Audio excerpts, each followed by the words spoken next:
Salam damai sejahtera di dalam Tuhan kita, Yesus Kristus. Shalom. Selamat pagi dan semangat pagi. Mari kita sambut berkat Tuhan di pagi hari ini untuk menjadi bekal dalam perjalanan kita sepanjang hari ini melalui ibadah renungan pagi kita di hari ini, di hari yang baru. Kita patut bersyukur kepada Tuhan untuk cinta dan kasih sayang Tuhan yang ajaib di dalam kehidupan kita sekalian. Saya ingin menyapa saudara-saudara pendengar dimanapun berada dengan salam dari Tuhan Yesus Kristus. Shalom. Pada saat ini kita sebelum mendengarkan pekabaran firman Tuhan, kita akan menyanyikan satu pujian, lalu kemudian kita akan berdoa dan kita akan dengarkan firman Tuhan, pekabaran firman Tuhan pada saat ini. Dan untuk lagu pujian yang akan kita nyanyikan bersama pada saat ini, yaitu lagu Sion nomor 415, Ku Harap Padamu.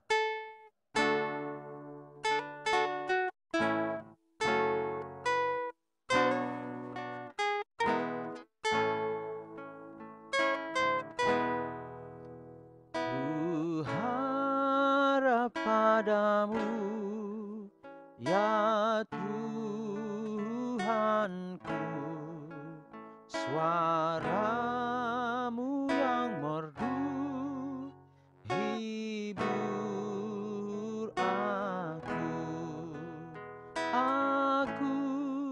harap selalu padamu ya Yesus. Oh, berkatilah aku selamanya.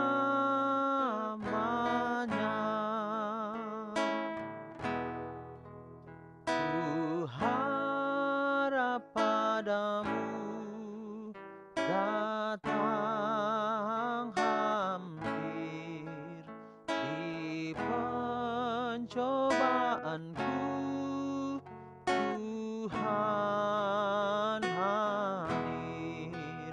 Aku harap selalu padamu ya Yesus. Oh, berkatilah aku selamanya.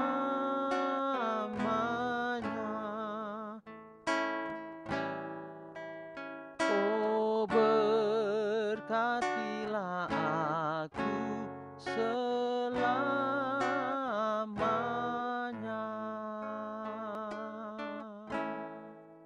Ya Tuhan Allah Bapa kami di dalam kerajaan sorga, kami bersyukur untuk waktu yang terindah di pagi hari ini. Kami boleh terhimpun di dalam satu ibadah renungan pagi atau renungan harian di pagi hari ini. Terima kasih, biarlah kiranya mezbah pagi kami, mezbah pribadi, mezbah keluarga kami. Di atas mezbah ini tersembelih korban, yaitu Tuhan Yesus Kristus. Darah-Mu tercurah untuk kami. Dan biarlah melalui kuasa firman-Mu di pagi hari ini dapat merubah kehidupan kami. Kami boleh hidup di dalam setiap jalan-jalan Tuhan, boleh tetap setia kepada Tuhan sampai Tuhan Yesus datang pada kali yang kedua.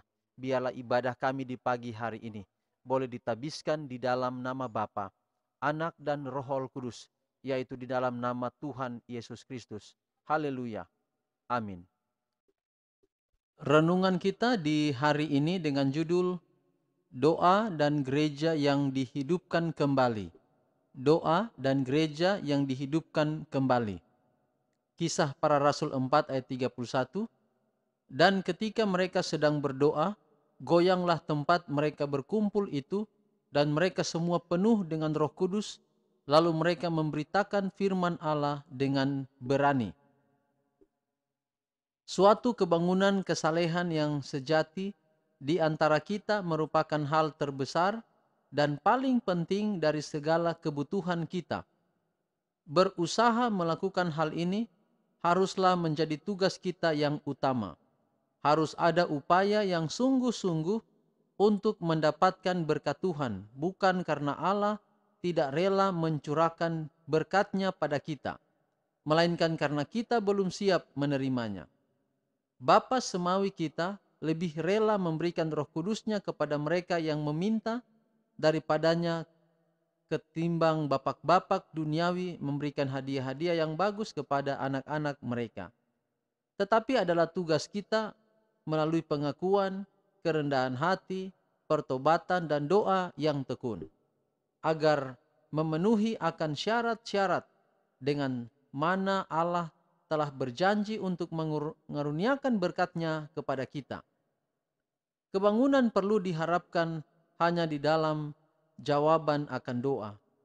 Sementara orang-orang sangat kekurangan akan Roh Kudus, mereka tidak dapat menghargai pemberitaan firman.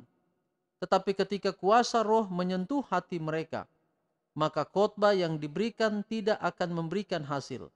Dipandu oleh ajaran firman Allah dengan manifestasi Roh-Nya dalam penerapan kebijaksanaan yang baik, mereka yang menghadiri perhimpunan kami akan memperoleh pengalaman yang berharga, dan pulang ke rumah akan dipersiapkan untuk memberikan pengaruh yang menyehatkan. Para pembawa standar lama mengetahui apa itu bergumul dengan Tuhan dalam doa dan menikmati pencurahan Roh-Nya. Tetapi ini sedang berlalu dari tahap aksi, dan siapa yang datang untuk mengisi tempat mereka? Bagaimanakah dengan generasi muda? Apakah mereka bertobat kepada Tuhan? Apakah kita sadar akan pekerjaan yang sedang terjadi di tempat kudus surgawi? Atau apakah kita sedang menunggu suatu kekuatan yang memaksa untuk hadir di gereja sebelum kita diangkat? Apakah kita berharap melihat seluruh gereja dihidupkan kembali? Saat itu tidak akan pernah datang. Ada orang-orang di gereja yang tidak bertobat dan yang tidak akan bersatu dalam doa yang sungguh-sungguh dan tekun. Kita harus masuk pada pekerjaan itu secara individual.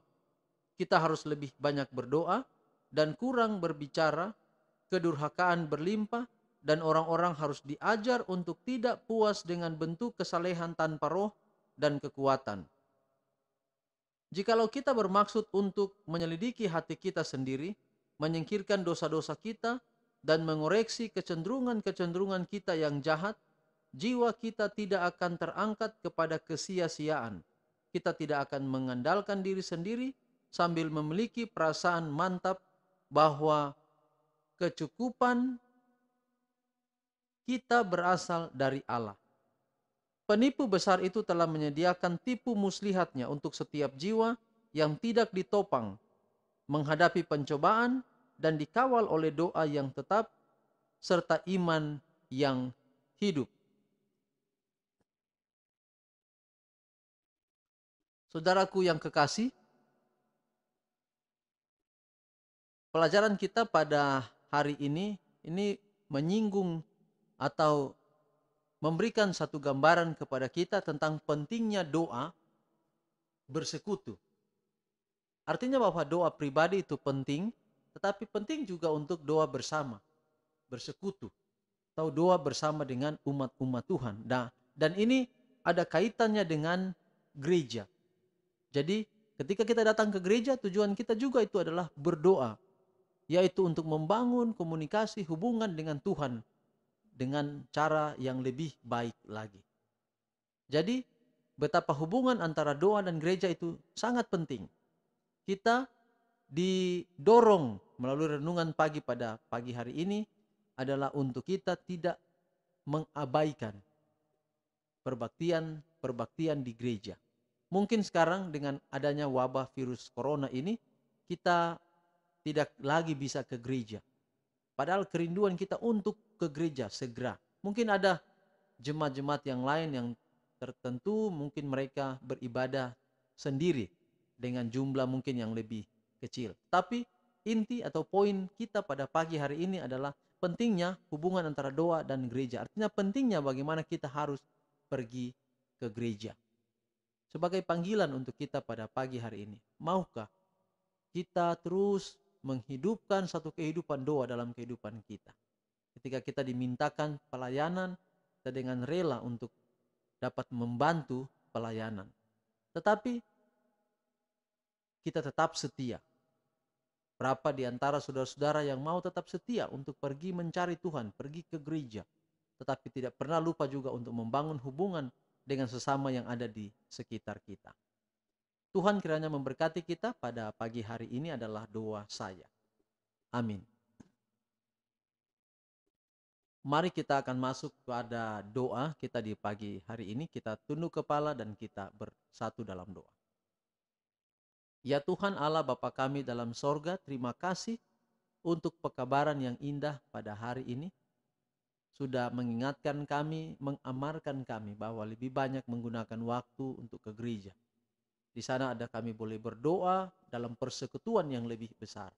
Dan kami yakin dengan iman, percaya lebih banyak persekutuan itu, maka lebih banyak juga kasih karunia terhadap jawaban-jawaban doa yang kami rindukan. Pada saat ini Tuhan kami serahkan seluruh hidup kami hari ini dalam tangan Tuhan. Tuhan pelihara. Berkati keluarga kami dimanapun mereka berada, saudara-saudara, kakak beradik, siapa saja yang orang yang kami kasihi dimanapun ada juga Tuhan pelihara. Nah doa kami terpuji nama Tuhan dalam nama Yesus Kristus kami persembahkan doa ini. Amin.